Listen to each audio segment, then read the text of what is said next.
Okay. So, does anyone have any questions? I had a question about the homework. Sure. So for the call by name part of the call function, do we have to edit that as well for this next homework, or can we omit that part? Now I forgot. What are you doing in the? You're writing the type checker. Right. I don't know. Did anyone do the call by name? It's actually not that hard, but I mean, the type checking call by name's not that hard. The pain in the neck is doing it. If you look at the code, like, there's like 2 pages of code at the end to do the substitution. And I guess in a way, maybe to do it fully correctly, you might have to prove. No, I don't know. I still think you could do it separately. I mean, do you think? I don't think it's a problem, though, is it? Is it harder than the? I don't think it's any harder than the other ones. I mean, you just have to basically check that the type of the expression that you put in is the type of what you expect in that argument. Call by reference is easier because the only thing you put in is a pointer, right? You're only putting in a variable which essentially gets mapped to a location. I mean, we could pretty easily modify it by saying, oh, or you could actually write in a location, but we don't have a way of writing a location in the language. Has anyone done it where they did call by name? I mean, if a bunch of people have submitted it already who have done that, then probably I should say yes. And otherwise I could say no, call by name, skip it, because I'm skipping it and moving forward. Yikai, did you do the homework? Not yet. I started it. I So you changed didn't. the expression data type to what it should be, but I haven't done the call by reference part. No, we're talking about call by name. Yeah. Call by name. Yeah. Yeah.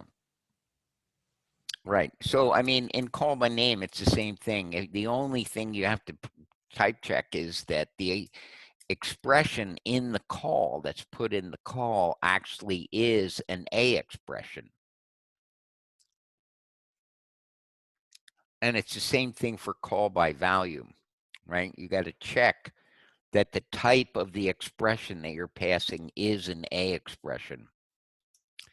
Because even though now, do we have Boolean variables now in that new version? Yeah.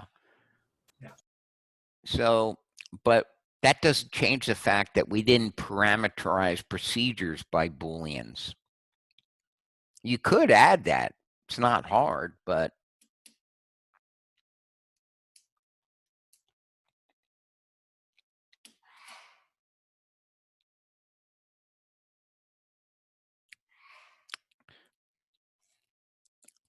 is it okay if I'd say, yeah, do call by name too? Jacob. Yeah, that's totally fine. That was just the one part I hadn't done yet, and I wanted to make sure that you wanted us to do that part as well. Okay. I have an unrelated question. Okay. So for the final right now, the university has it listed as being like 1:15 on May 15th. But that is conflicting with graduation, I believe. Oh, no. Yeah, for engineering students. Oh. Well, you know what? Let me look at a calendar real quick. I don't care about that. That's actually, this is a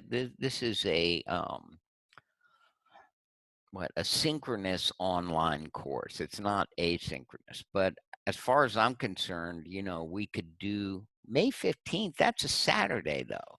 You sure? I said May 14th. May 14th. Okay. Yeah. I mean, that is finals week, the 10th to the 14th. So what should I do?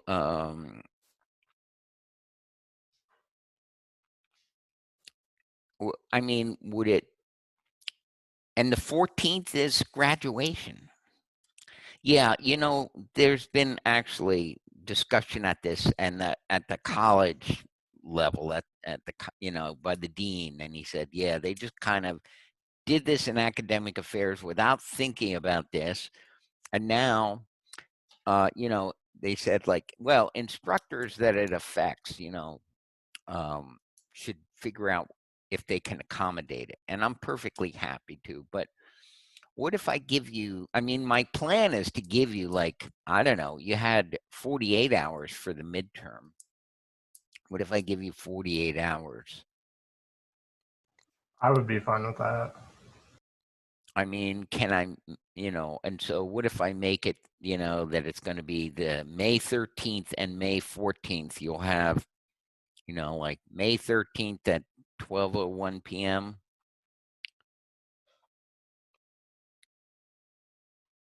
I'm sorry, 12:01 a.m. And then May 14th to what? Midnight.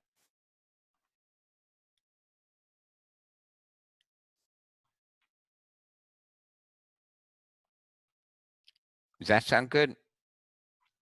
Is there Sounds good to anyone me. that causes a problem for? So I mean, then and I won't. I'm not. It's not like I'm going to make it an exam that should take you 2 days to do.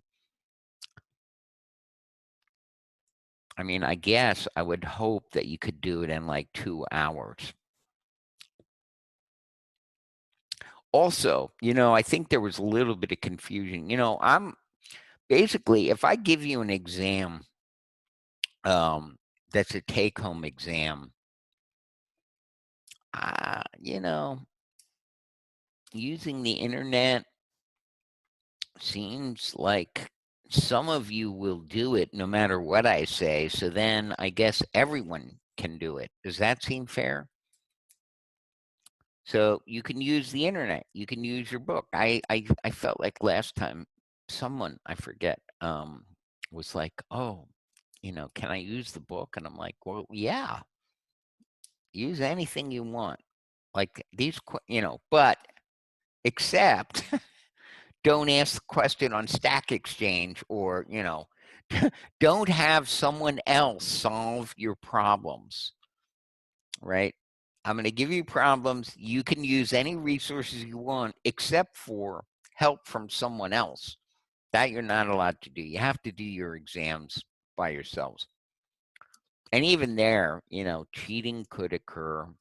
I don't know. I hear it's been rampant across campus with online courses for people that really are looking for it. But as far as I know, everyone here has been on good behavior. So that's good. I don't know. That's a really good question, Asher. Thank you. So we'll do it May 13th and May 14th. That's the final exam.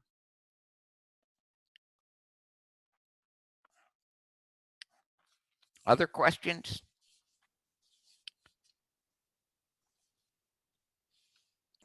Are we going to have more homework after this one that's due on Saturday?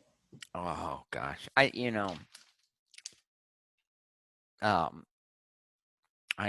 guess, let's see. It's due on Saturday, huh? What was I thinking? I made it so long. And so then some of you are just now starting it, which means you didn't have to do anything last week.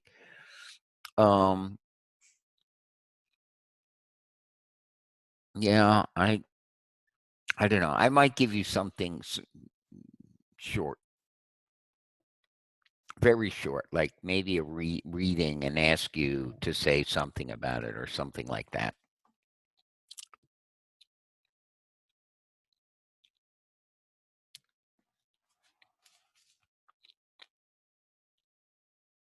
Wow, what's going on? People leaving and coming or something. I don't know. All of a sudden, like my screen, everyone's jumping all over the place. Yeah, like my Zoom just restarted. I don't know why. Oh, Yeah, same. interesting. Okay. So really quickly, I'm sorry. Was there another homework assignment after homework 9? Or um, maybe a very short one, something like Okay. read this and tell me something you learned by reading it, or I'm not sure, probably not, but there could be something very short. Okay. All right, I'm looking, there's more stuff coming in that, Zoom seems to be misbehaving today. Interesting. Oh, well. Okay, so last time we were editing some code, and I'm going to bring that back up. And what we were doing was we were in chapter 9 of the book, structured declarations, and we were adding records to the language. And you know, I guess in some way I would say, you know, I ended up in some, well, I don't know. I mean, I wouldn't say it was a good day for me, that particular lecture, because I ran into some issues that I didn't anticipate. And so maybe we can go back and talk about some of those. And where we, you know, what we ended up doing and where we got to on the code, and then we can complete it, because we didn't actually end up adding the new code for the record declaration.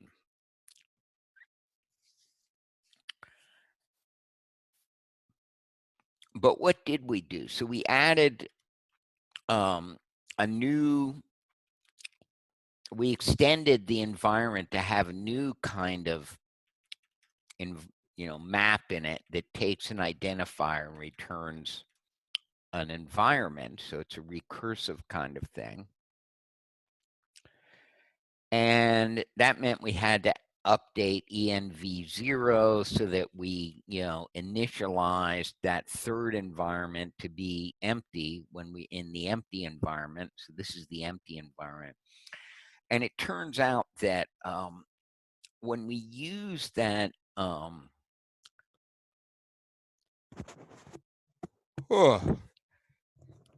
union operation on environments, that I'm sorry, when we formalize the semicolon operator in declarations as an operator, it actually does something instead of is just syntactic sugar. It glues together the various things that are separated between semicolons, and in that case, the empty environment becomes important, like we'll see down below a little bit. So we had 3 functions to update the 3 various parts of the environment: the variable, the procedure, and the record part. I don't know, maybe this actually reads kind of okay, but maybe we should say, envv to be more with the code. But I don't know. Does anyone have a preference? I mean, should this be this?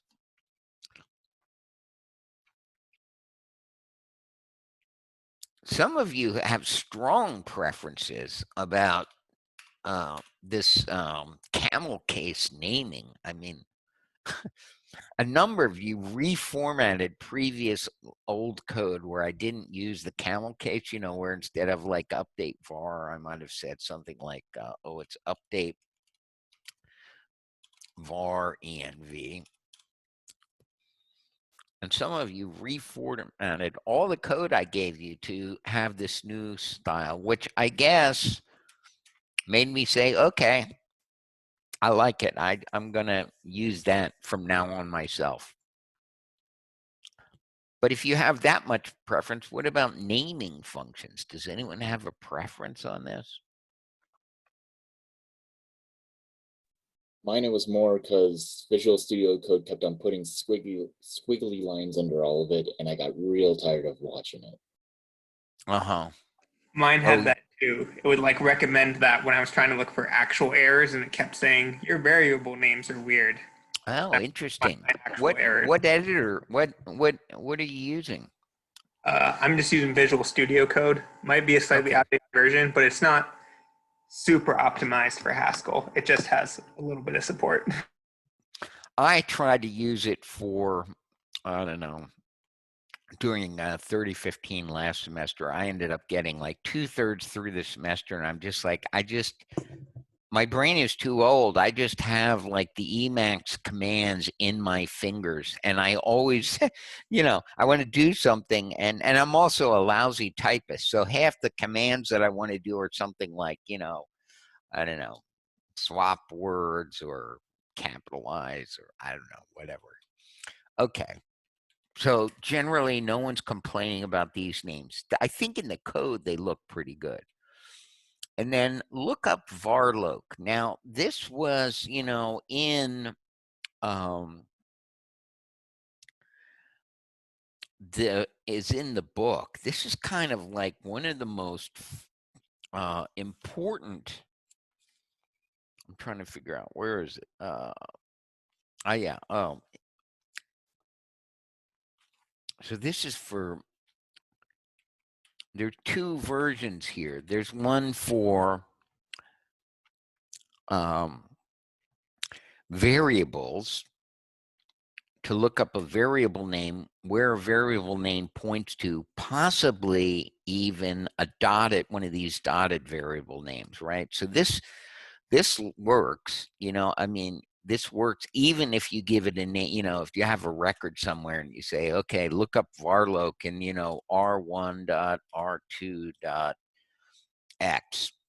This lookup will give you the, if R1 is an environment that's in this, I mean, is a record that's in this environment that you pass to look up varloc, and R2 is a record that's nested in R1, and X is a variable name, you know, slot in field in the record, this thing will find it. So you don't have to, there's no like, distinguishing between simple variable names and complex ones as far as this lookup business. And then lookup proc, and that's because, you know, up here we made,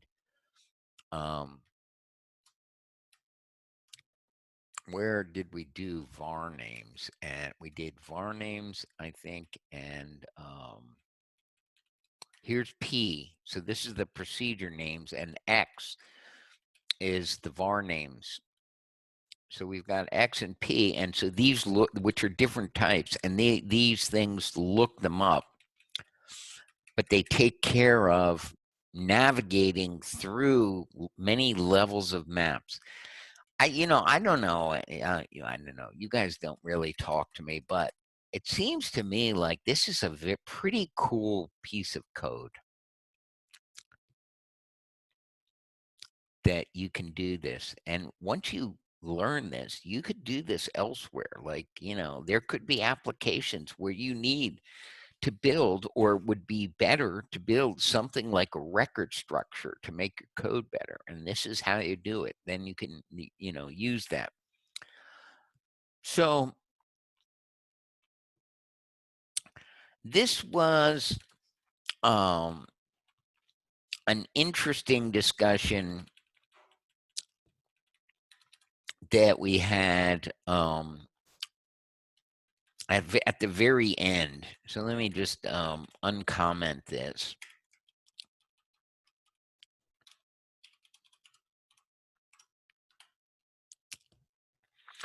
And this is really kind of an interesting phenomena, I think, that can happen in programming. So I knew I needed this union ENV thing.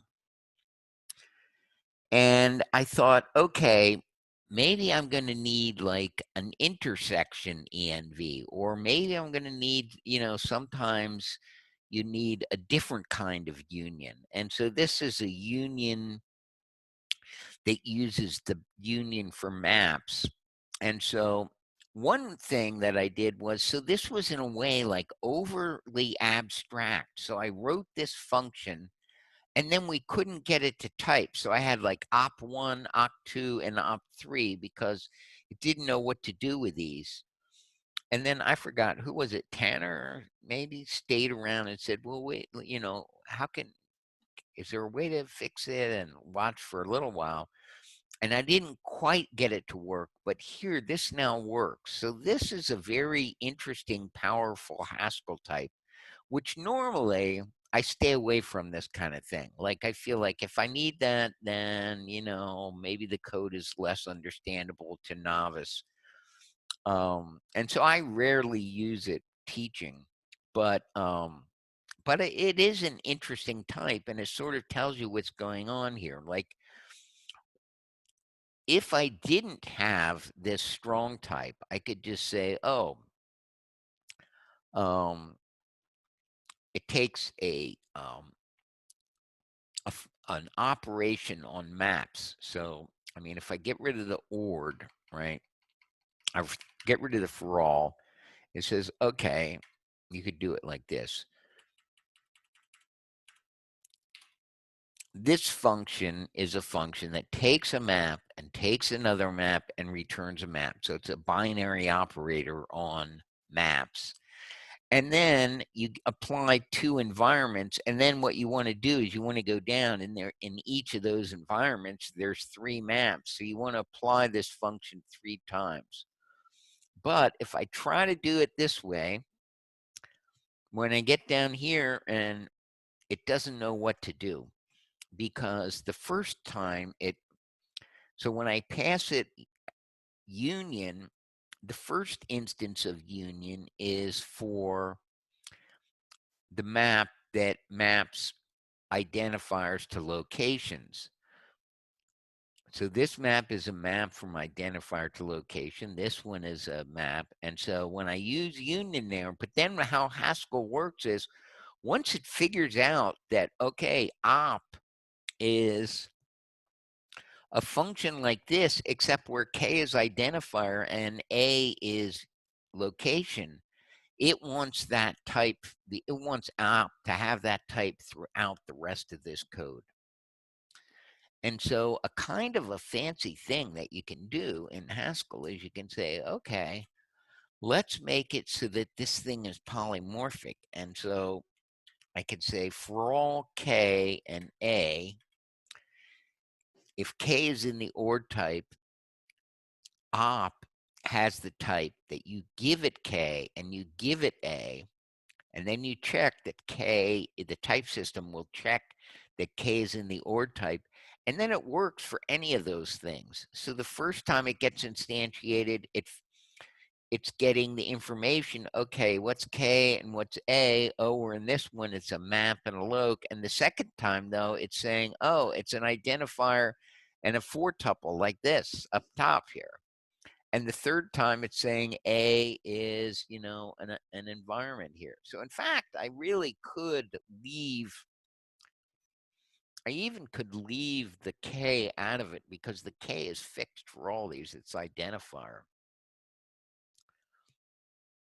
So then, I mean, it was really bugging. I think it was Tanner that, I had to write this for the old version, like, and I gave it 3 operators. And then I said, oh, okay, it's union all 3 times. And then this is the function. With this richer type, I can write it like, you know, you want to be able to write it where you only have to write the operator once, but I have to be, you know, I don't know, use some strong type food to be able to wrestle that type into the right type to make it polymorphic enough. But the fact that I never use app-env anywhere else in the code means I have really kind of over generalized here. I built something I don't actually use except once, and if you don't use it more than once, you don't need to abstract it. So I could just comment that out, and then I can write this function here, which is very simple. I don't pass it the union. And so then here, these are three separate instances of the union, and this one gets typed right, and this one gets typed right, and this one gets typed right.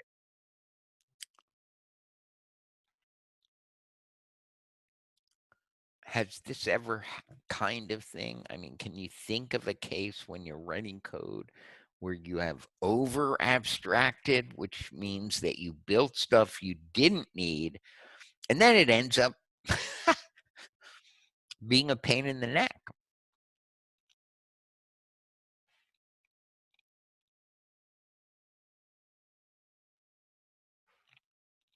I don't know. I know some of you like actually, you know, maybe I think enjoy reading code and studying code and trying to figure out how it works. It's one of the best ways to learn is to read other people's code. But it also takes a while to get like adapt to whatever stylistic things they do. So anyway, I don't know. So now we're all up. We're ready now to figure out, okay, we've added records and now we need to fix the other code to work with these records.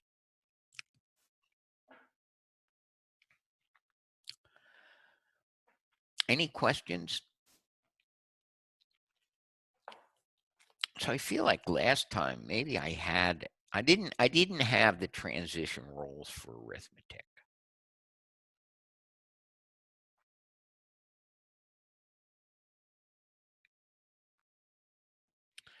But the amazing thing is that this code just works for it still it works the same. You know, we've modified lookup var to work in the right way so that now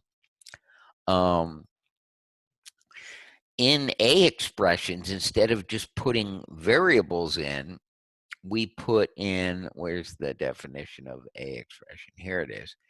Now we have variables that are these complex X-type variables. They could either be dotted notation or not, can occur in an A expression. And then our lookup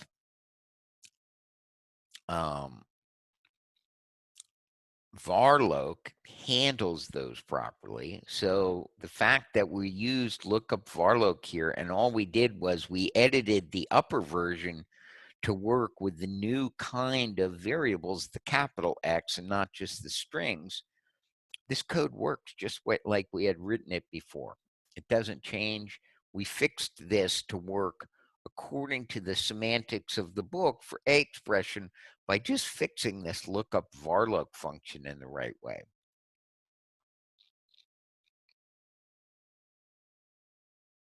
I thought that was nice. And then, of course, the big step doesn't change either. The only place that that you in the code where you might actually have to like look up the value of a variable is in an A expression where you mention the variable's name. Okay, and so then the Boolean expressions didn't change. And assignment also, if you look in the A expression, I'm looking at on page 138, if you have the book in front of you, at the figure or table 9.2, pretty much everything works the same as it always has, except for the rule at the top, which is for looking up a variable. And so that was what we did up here. I'm sorry. Now I'm talking about statements. So I got to go to the statement language, which is on page 141. And there, it's a similar thing. I mean, basically, the only place that this change has an effect on an actual statement is in the assignment statement. And then again, look up varloc work for us. Now, in this case, though, we're going to have to make sure that we always put a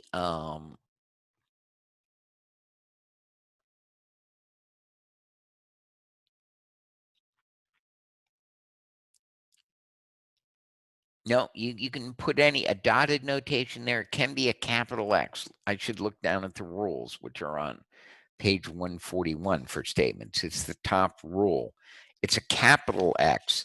So I can do something like I can say in this language. I mean, you know, if you get really good at reading this, you can figure out then what you can do in the language, because this is describing the language. So this means that this assignment is like that means that, you know, I can say something like, you know, field one and record of a record,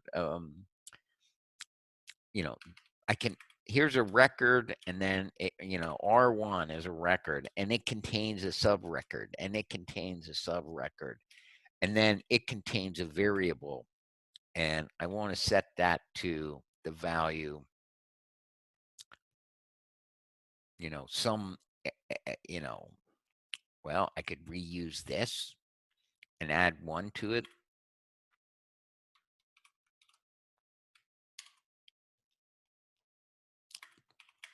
So you could write, because of the way this is set up, any X that appears in A could be one of these complex ones. And this X also in the assignment could be one of these complex ones, which lets you tuck a value away inside a record or nested records. Yeah, when I first started here at UW in 1998, God, probably you're all born before that, no? Are there any really young students here? Anyway, it's like what, 22? Oh, no, maybe you're, I don't know. Was anyone born after 1998 here? Say yes. Oh, Jordan. Okay. Yes, for me. Okay, and a couple of other people. Oh, that's kind of crazy. I've been working here longer at UW longer than you've been alive. So that's weird. Someday it might happen to you. So, you know, you're going to get old too. So anyway, it's kind of shocking. But anyway, when I first started, a student was doing a very interesting problem using Lisp, and he came up with a algorithm that the with someone in molecular biology for finding, like, I don't know, cut points in strands of DNA where, you know, when you mix up DNA, you've got all these sequences, and there are certain points where you can find a pattern. And he wrote the program, and he worked with you know, to get a master's degree in computer science, he had to have an advisor in computer science. And so Tom Bailey was the advisor. And I was on the committee, and I took a look at the thing, and I saw that there was a kind of point where you needed recursion, but somehow or other he limited it that you could only search down like 4 levels deep, and that was it. But there was no reason not to make it recursive. And so I said, I can't sign off on this unless you make it recursive. But that was like an example of reading code, understanding what's going on, being able to take this, I had programmed in Lisp before, but you can, this is a general, kind of my point here is this is completely general. There is no limit to how many records you could have nested here, right? You could always add one more. This code is going to work no matter how deep the nesting. And I guess that was, the point of that story about that guy. He wrote this code, and apparently the algorithm really was good. He got hired by some biotech company in Denver, and this is 1998. There weren't that many. It wasn't as big a field as it is today. He got a really good job, but partially because he didn't have this limitation in his code. So this is a totally generalized method, and we've been able to accommodate it in, you don't have to change the other code. Now, I did get rid of call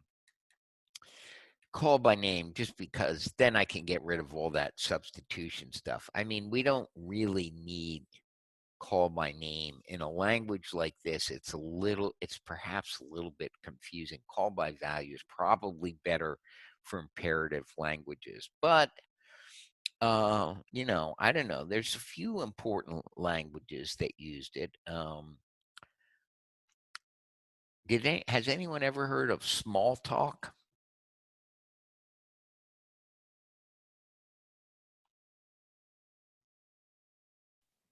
Maybe a little. I've heard something about it, but I can't remember what now.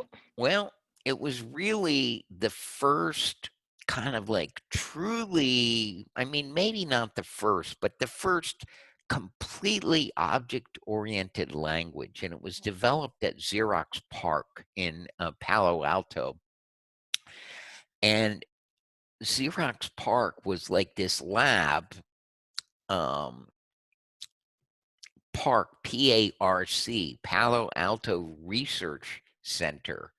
Xerox PARC was in, and boy, they did those Smalltalk. They invented the mouse. They invented Windows, multiple windows. Steve Jobs stole that right away as soon as he heard about it and saw it.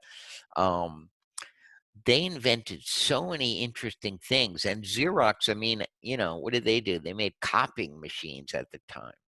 This is back in like, I don't know, the early 80s, 70s probably actually, that Smalltalk. And so they made this language.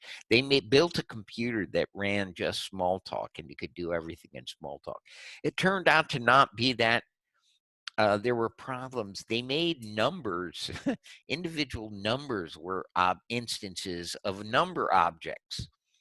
And it turned out that like doing all these method calls, even when you were doing something like addition, you had to, call the method for the number objects and pass, it was too slow. So, but it was a pretty interesting experiment. And they used dynamic scoping and I think call by name to implement their object-oriented system. Now, hopefully, we've got a few more lectures. Hopefully, before we get to the end, we might be able to see like a little bit of if we get to page 148, he has objects that he declares. And so we can see how objects are defined in this kind of framework. But as again, last time, a few people told me they found looking at the code maybe better than looking at the, writing the code was more interesting than writing the rules or looking at studying the rules. But really, you got to understand both. So, all right, let's go to table 9.6 in the book. And it says, something like, well, I mean, it's such a long rule. And one thing that you may not realize at first is that, I don't know. Is there anyone that doesn't have the book?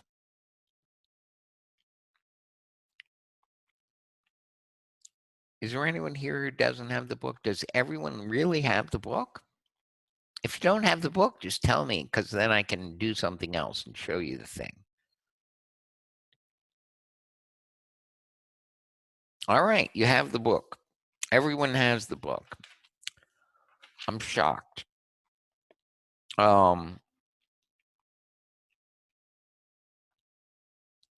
Okay, so first of all, he's made a significant error here. And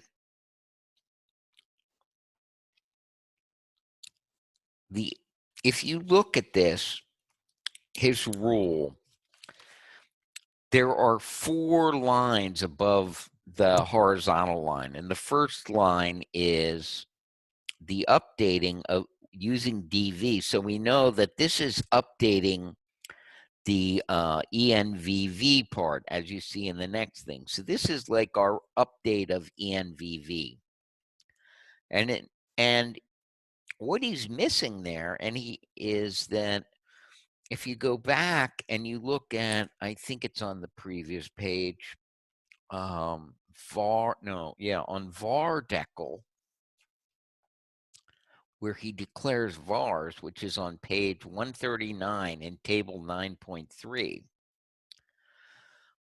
That rule returns the ENV prime V, so it returns the updated variable environment, but it also returns the store. Because when you allocate a variable, you look at that A expression, the arithmetic expression, you evaluate it, and you store that value in the store. So now you've updated the store. When you declared a variable, it had the effect of doing 2 things. It updated the, and we can look at it in the code right here, but it updated the variable environment so that the variable environment knows about the new store, and it updated the store in the new location, and you can see it in the code here.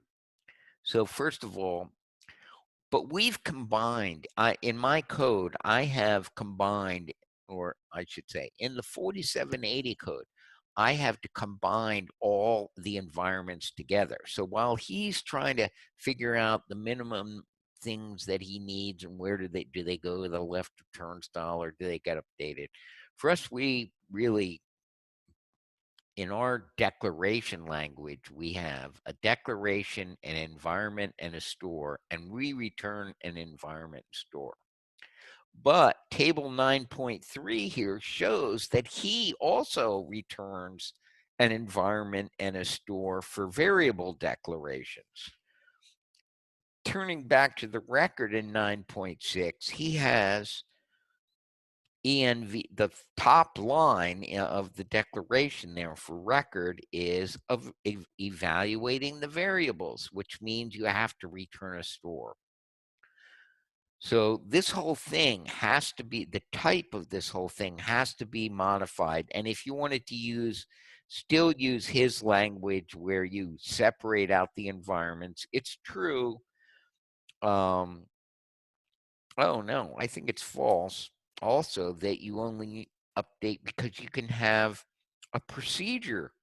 So why is he only returning the record and variable environment for this rule? He's got to return the procedure environment because that could have occurred in the DP part of the record. Do you see what I'm saying? Because it's hard for me to tell without, I maybe I should try and, I think I might have this in OneNote. Let's see. Somebody ask a question.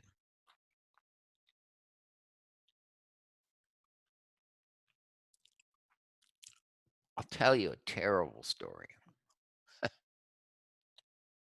about errors in books. First of all, almost every book has errors, and when you start out, you're like, you don't really realize it. I think actually for some reason it went down here.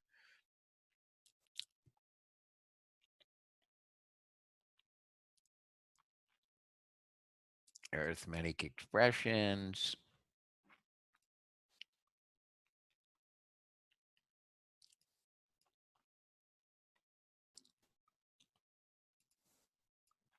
It seems to be having, okay, what's this one? This is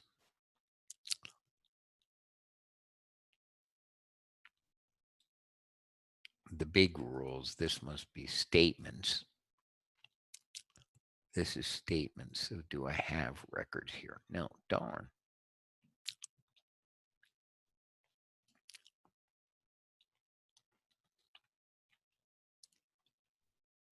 But you can see that a record has a DV, a DP, and a DR in it.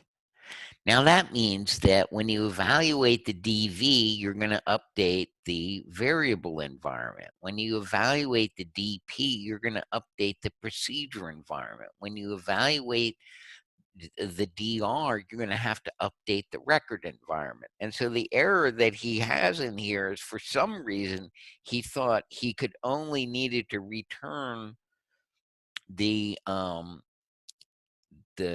record and the variable environment. And not only that, you need to return the store. So this rule on page 9.6, I swear to God, this it.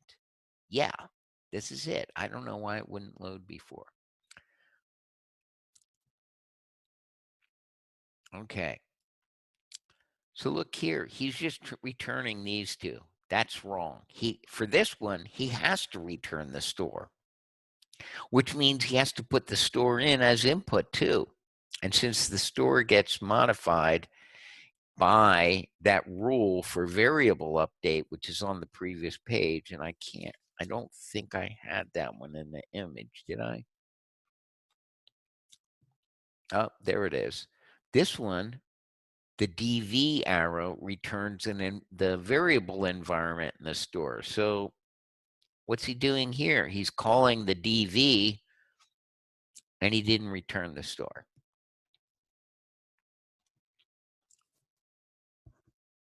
So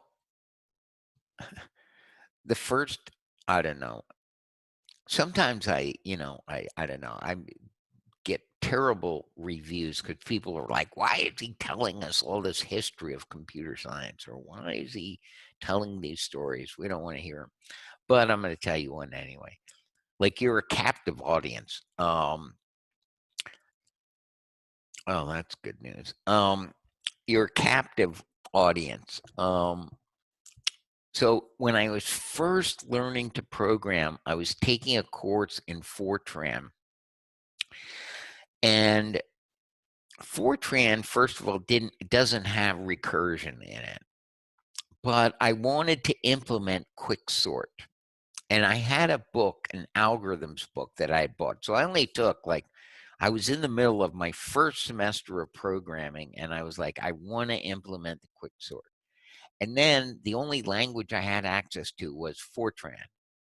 And so then I discovered, oh, you can't implement you can implement recursion in Fortran, but I mean, it is extremely complicated. Like, you have to basically simulate the recursion by saving all the state of the variables that you're going to do and then putting them into a list. And it just was a nightmare to simulate recursion in a language that doesn't support recursion, because quicksort is inherently recursive algorithm.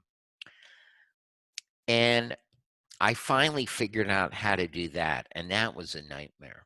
I mean, it took me, I was working at night in a place that had computers, and I was spending hours every night in my job just messing around with trying to get my program to run to do quicksort.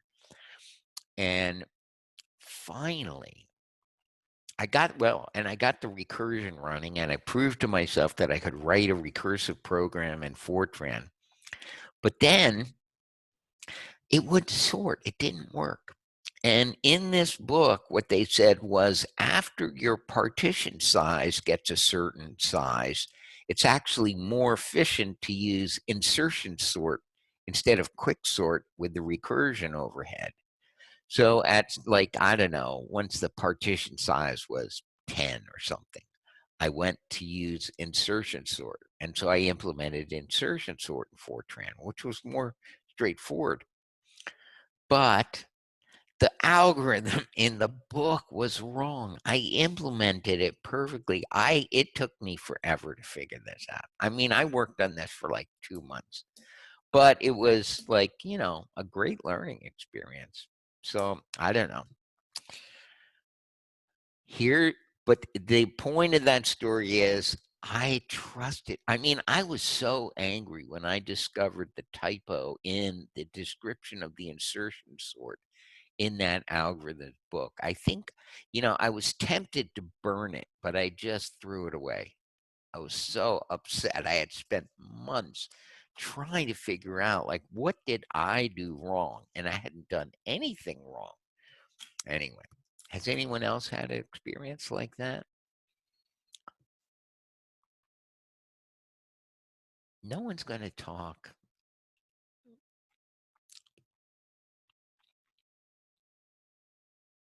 Isaiah, you must have had something crazy happen to you like that. I mean, I'm not smart enough to prove the book wrong ever, so I haven't noticed it at least. But I remember that one thing that stuck out is you said one time a compiler had an error, and you said that's the end of your computer science career if that happens. I was like, yeah, because Yeah. I'm always like, no, something's wrong. My code works. It's compiler, something's up. I But know. It's easy to think that it's you that made the error, and sometimes it's not. And this book is clearly wrong. I want to first establish that, look, when we look at the previous page, DV is variable declarations, and here's the rules for variable declarations, and the rules for variable declarations return a var environment and a store. So this one here has to return a var environment and a store, and it needs to take as input a store. But he didn't even put a store in here. So this rule is just completely wrong. And so then what do? Well, okay, you can fix it. You can say, okay, look, we're going to have to add a store everywhere. Now, interestingly, the declaration for a procedure does not need the store, because the way to think of it in a way is that procedure names are evaluated lazily. Like, you don't evaluate a procedure when you declare it. You just remember, you bind the name to what you're going to do. You don't evaluate the statement or the body of a procedure when you declare it. You just tuck that away so you can do it later. So that's like a kind of lazy evaluation. So you don't, and if you do lazy evaluation, you don't actually update the store. So this one's okay. And this one, though, needs the store also. The record needs the store because that's where we're complaining about right now, that this needs the store down here. And so, and then the records also need the store, and they need it as input. So anyway, here's the rule. And, my scribbling, I'm looking back on it going like, I wish I had done that a little bit neater, but, whatever. That's how to fix this rule. And of course, down here, you have to add also, look, I missed that though. You have to add also, this one only has the record and the variable. You have to add the procedure type. Okay, so the rule is wrong. So what do we do? So here's what I did, or let's do it. I didn't do it yet. This is the part of updating that code. Oh, come on. I didn't want that. What did I want?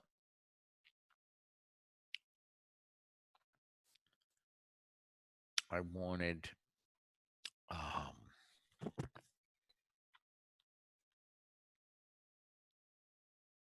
this. So here's the rule, and here's the code we're working on. And I don't know. I guess I can't. That's annoying. I should be able to have a window over another one. I gotta resize this window.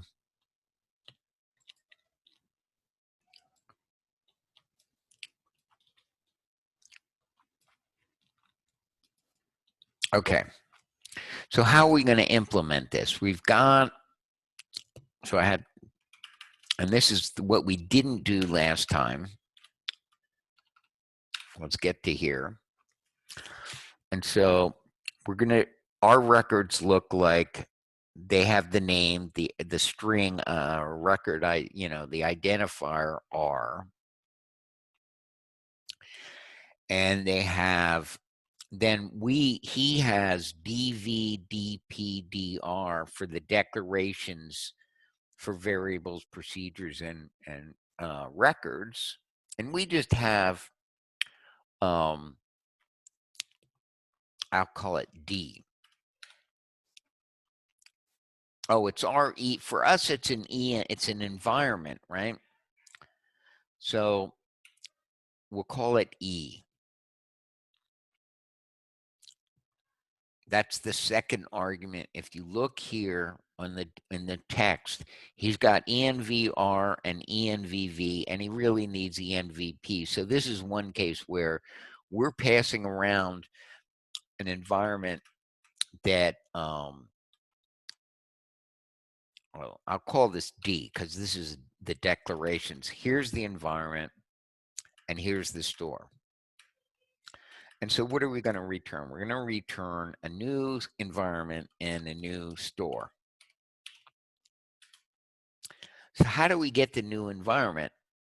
Well, first we want to look at D, right? We want to evaluate the declaration D.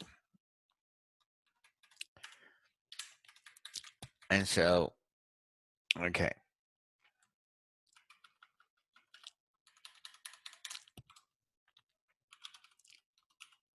So I want to say where ENV double prime and I think this is the store that we're going to use. And so how do I get that? I say big step decl D, because that's declarations. And what environment do I use to evaluate this? I use ENV, the environment that came in. So that's one thing that you can see in these is that he's using the ENVV here in the rule, in the text rule. He's using ENVV that got passed in. That's the same one. And then he uses ENVV in the procedure rule, or I'm sorry, he uses ENVP, which he didn't even pass in. But he is using ENVR, and he's using now ENV prime V, because he first evaluates the variables, and now he's evaluating the procedures. Now, so what are we going to do about this? Well, so we allow, because of our semicolon thing, we allow you to, the user will be able to write something like, record R1 equals, we could use, he just says end at the end. I kind of like squiggle brackets, and then we can say like var x equals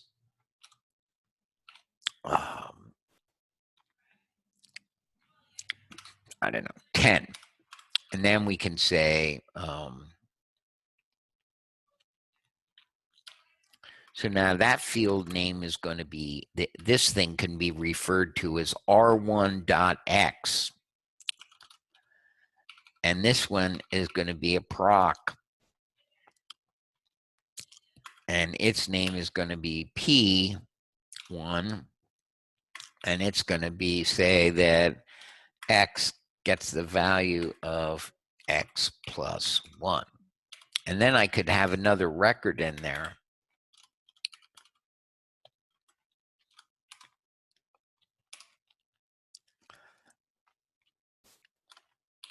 And I'm just going to say like ...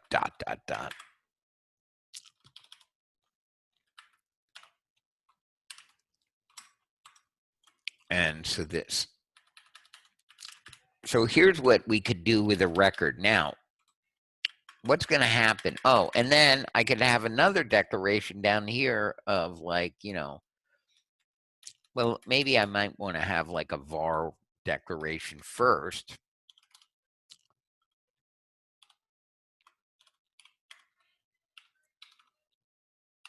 Let's say y. And then down here, I could say like, okay, proc is equal to y minus 1. So that means that we want this thing to be visible when we're making these declarations. And then this has to be visible when we do this one because we're referring to x. Oh, except in this language, actually, we have parameters and a, where is our proc? We have a parameter, we have the name of it, and we have the call type, and we have the bound variable. So it's like, okay, this is call by value. I'll say it's x, and then I can say it's equal to x gets the value of y plus 1.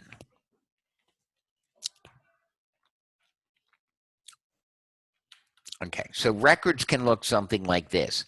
So what he does is he says, no, you can't, like, and then I could say down here, I could say, you know, var y.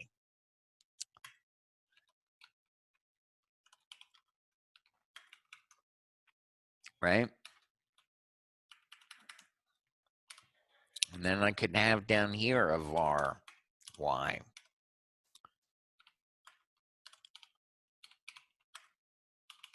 So what's the difference going to be between this var y is local to this record. So to access it, you're really going to say r1.y. And this one outside is called y. Okay? Somebody say, oh, no, this is really complicated. Or somebody say something. Got it. Got it. Yes, that's what I like to hear. All right, so you got it. And so that means that what we need to do is make sure that when we do that, our function big step decl, when it evaluates a declaration, that it produces the right environment and that it has access for this first one is the env. And then it has the store that was in place at the time the environment was, or the record was called. So he missed store in here too. There should be an arrow down there. And then the bottom is obviously messed up. Okay, now what? I've got so these 3 lines here do first the variables, then the procedures. What's he doing here? Then the records. And then where does dr prime come from? Oh, that's the one that's after the record that's after this one. So we don't have to worry about that because we're using semicolons. So this is kind of his listing, but our semicolon will take care of that. So now what do we have to do though to make this right is we have to say with this store, and I can call it env prime, and I can say update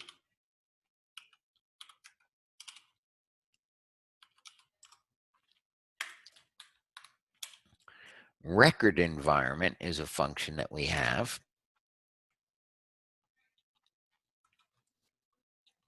Uh-oh, what did I just do? I deleted something. I want to say update record environment, and update record environment. Which environment do I want to update? And what I want to put R, which is the record, and I want to put env prime as the record to update, the record environment to update with. And now this could be confusing. I want this to be a record because of the semicolon, which we'll look at next. I want this to be a record